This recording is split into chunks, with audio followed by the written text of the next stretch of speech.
Right here in the city of brotherly love, Philadelphia. And well, I am lucky to have our actual MC here with us right now today. Martin Weinberg joins us, and he is with Market Genesis. But today, not only is he Market Genesis, but he's also the MC at Digimarcon. Martin, how are you? I am doing great. It's great to be here at day two. We've got some really great speakers this year. Outstanding. How are you enjoying the MC gig? I love it. I mean, just the opportunity to really introduce and present some of this great marketing talent and creative ideas we have in this area. It's a privilege. It is. It is. I've emceed a few times too, and it's actually more of a responsibility. I think that people realize. You're breaking down the fourth wall. You're humanizing the speakers to set the stage for them to be successful. So it's a very key role. It's a lot of responsibility. Now, when you're not here doing the Digimarcons, you are the founder of Market Genesis. Is that right? That's right. Okay. Tell me a little about Market Genesis. So Market Genesis, we are a marketing agency that works with B2B companies. We act kind of like it's an outsourced marketing department. So companies, when they get to a certain stage, they're really ready to create some integrated marketing campaigns. And this involves a lot of interrelated things: web, social, email, video, advertising, and strategy. So we work closely with them, really getting under the hood of who their audience is and who they are in the world and the difference they make, and really help them connect with their audience. Awesome. And how did it come about? How did Market Genesis have its genesis? Well, it's kind of interesting. So I've been involved in marketing many years. I've actually been involved with the web since there was a web. And I've worked both at large enterprise companies and worked in an agency here in Philadelphia. And it started a small consultancy. And at the time, that consultancy was with a partner, and it was built to just basically build everything out and then hand them the keys and say, here you go, good luck. What we learned very quickly was that fast-growing companies, they didn't want to actually do all these things. They had enough to do to focus on delivering their products, servicing their customers. They had the ideas, they had the subject matter experts, Sure. but they really wanted a team of people to bring it to life.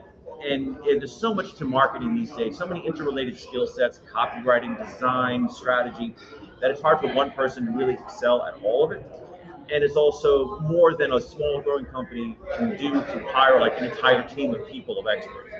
So we bring them the ability to have that team of experts working in a coordinated way on behalf of them to help bring their marketing to life. I love it. Working in marketing as well. I know sometimes it can get tedious. Some of the day-to-day can start to. Sometimes it can become monotonous. Then you have these moments of creative genius and get to think outside the box. But what is it about what you do that gets you up every morning? I tell you what, Chad, it's interesting. I have to say, no day is like the other for us.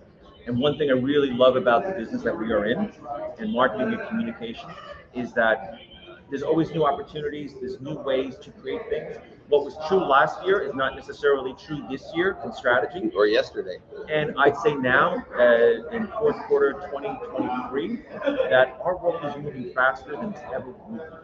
Oh, absolutely, and it will continue. So, and you say last year versus this year. With some of the digital stuff that's now these days, it can be. Guess what? Since yesterday, it's different. That's right. You almost need somebody full time that just keeps up with Meta changing their mind all the time. Exactly. All right. So born and raised here. No, I grew up in North Jersey, not Okay. far from New York City. Transplanted to this area in my high school years, and it was an interesting cultural shift between kind of the New York mindset and the Philadelphia mindset. But I have to feel at this point now I'm an adopted son of Philadelphia, and I just love the town. It's a place where coming up as a professional, it was an opportunity to really get to know a lot of the other marketing professionals in the area, and we kind of came up as a community, a whole marketing community, especially digital and SEO. So it's really been a great city to experience life in. I love that. So Digimarcon, first time? No, no, I had the privilege of emceeing last year, and the honor of being invited to MC again this year. And I think Aaron puts on a fantastic show. He travels all over the world with this and bringing together speakers, from different cultures and bringing people together. Especially these days, post-COVID, the in real life experience is something that's of real value, and I think people want, especially with a lot of remote work going on.